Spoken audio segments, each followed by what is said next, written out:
Pinoprotesta nga nila dahil sana daw mabigyan sila ng pagkakataon, no? Dahil sabi nga nila, genuine naman daw yung application nila, no? Naintindihan daw nila na mayroong mga fraud, no?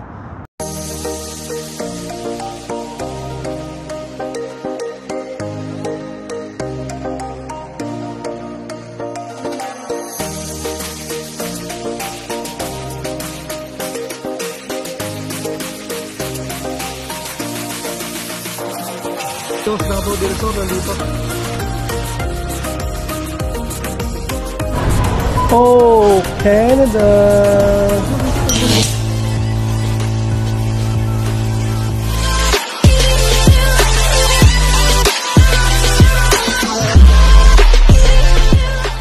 So ayan, good morning mga kapar. Welcome back to my channel again. So nandito tayo sa mga kapar, no, sa mini park namin sa tapat ng aming tinitirhan, no. O dito lang sa baba, no. And yan, sa likod ko nga, no? Maganda ang panahon ngayon mga par. Dahil, ngayon maganda ang panahon mga par, no? Hindi masyadong malamig, tsaka hindi masyadong mahangin. Hindi ko lang alam kung doon sa may bandang labas, no? Pero, medyo makulimlim ng konti mga par, pero ayos yung panahon. So, ayun, napalabas ako rito mga par, no? Dahil gusto ko pag-usapan natin, no? Yung mga balita ngayon, no? Mga nakarang araw. Dahil, yun nga, sa tingin ko nga noon mga par, no? Itong usapan natin ay patungkol doon sa sinarang stream mga par, no, na OINP scaled stream. Tungkol doon sa sinarang stream mga par, no, ay tungkol doon sa sinarang stream mga par, no, na OINP scaled trade stream, no. And yun nga, sa tingin ko nga noon, no, talagang marami ang maapektuhan, no, at magrereklamo sila dahil yun nga, malamang kasi yung balita mga partner, isusuli yung kanilang mga application, no? At yun nga, mawawalan sila ng status. So ganito ang naging problema mga partner, dahil napanood ko sa balita nga, no, may mga nagpo-protesta na, no, doon sa Toronto, doon sa sa downtown, no, dahil yung pinanood ko po mga partner. Panoorin nyo muna yung clip mga partner na... My name is Shobhijit Singh and I am an applicant of Ontario Immigrant Nominee Program under the Skilled Trade Stream, and I have applied last year, and they just returned my file saying I am a fraud. I used to work for Rogers as a technician. I don't know if these companies are fake and when did they become fake. I'm asking the companies, if you guys are fake, please post it that you are fake now, because we don't know when these companies said that they are fake actually. And they kept over inviting the applicants. They said we have returned your money, but they didn't have returned. They are not trying to compensate us in any way, because with this our work permits have been expired and we are just running out of status, and at the end we are being said just return to your country, right? And on the one hand, government is saying that we need more and more skilled workers, but we all are here skilled workers. We accept that coins has two sides. One may be bad. We understand that might be there are chances of fraud, but what about those genuine applicants who applied in good faith? We need justice for them. We don't demand any work permits. We just want that they retract their applications that they returned us, and then even they can invite us for interviews. We are ready for it. But this is not what we applied for. So ayun, napanood nyo yung clip mga par, no?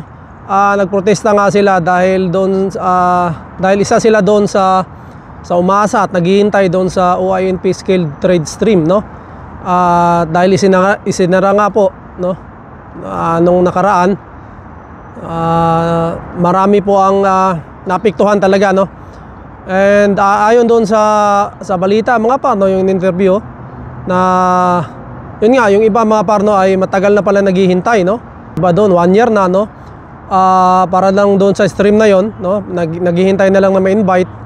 And dahil nga mga parno na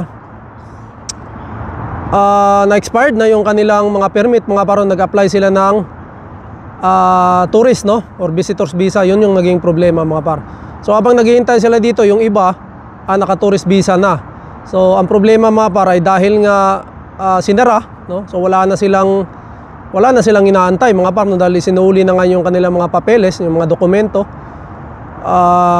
Yun ay malaking problema yun mga par, dahil nga naka-tourist na sila, yung tourist nila ay hindi naman yun, ilang buwan lang, no? And syempre hindi sila pwede magtrabaho. So malaking problema 'yon mga par, no? Para sa kanila. At ayun, pinoprotesta nga nila dahil sana daw mabigyan sila ng pagkakataon, no? Dahil sabi nga nila, genuine naman daw yung application nila, no? Naintindihan daw nila na mayroong mga fraud, no? Doon sa mga ibang application, no? Marami, no? At ayun, sabi nga nila mga par, handa silang ma-interview, no? Para doon sa mga ano, kung para patunayan nila na hindi sila fraud mga par, no? So genuine yung application nila, no? Nirereklamo nga nila dahil yun nga, lahat daw dinamay, no? Dahil isinara nga yung stream. So lahat ng mga application mga par, no, na ayun, yung mga naghihintay ay talagang binalik, no? At yun ang nilalaban nila ngayon, no, mga par. Dahil yun nga, sabi nga nung isa nga mga par, no, handa silang ma-interview, handa nilang magbigay ng mga ibang dokumento para patunayan na genuine yung kanilang mga application, no? Ayun. At sinabihan daw sila na kailangan nilang umuwi mga par, no, dahil wala na silang status, no? At syempre yung ibang mga nakatourist, kung ma-expired na yung ano nila, kanilang mga permit, no, or kanilang visa, yung may ibang nakatourist mga par, kung mag-expire na yung kanilang visa, so malamang talagang kailangan mo nang umalis, no, or umuwi kung sa bansa ka galing, no? Ayun, yun talagang isang nakakalungkot mga par, no, dahil yun nga, hindi naman lahat, no, na talagang dinaya o dinaya yung kanilang mga application, no. Meron talaga mga genuine application din. Kitaan nga nila ng hindi maganda, no, at talagang isasara nila yan at lahat damay mga par. Yun yung talaga yung ano, no, yung problema. Nakakalungkot mga par, no, dahil yun nga, hindi naman talaga lahat pasaway mga par. Mayroon talaga mga pasaway mga par na umaabuso, no. Yun nga sana ang ano natin, sana yung mga umaabuso lang, no, yung mga talagang nandadaya lang, yun naman talaga dapat ang talaga parusahan, no. O yun talaga dapat ang pauwiin mga par, dahil yun nga, hindi sila sumusunod, no. Kumbaga hindi nila nire-respeto ang rules dito sa Canada, no. So sila dapat ang umuwi mga par, no. Pero ayun nga, dahil yung buong stream ay sinara, no. At yun na nga, maraming umaasa doon at naghihintay, no. So nalaman nga natin na mayroong iba na taon na naghihintay para ma-invite doon, and then biglang sinara, no. Sinulo yung kanilang mga dokumento. Ayun, nakakalungkot mga par, no.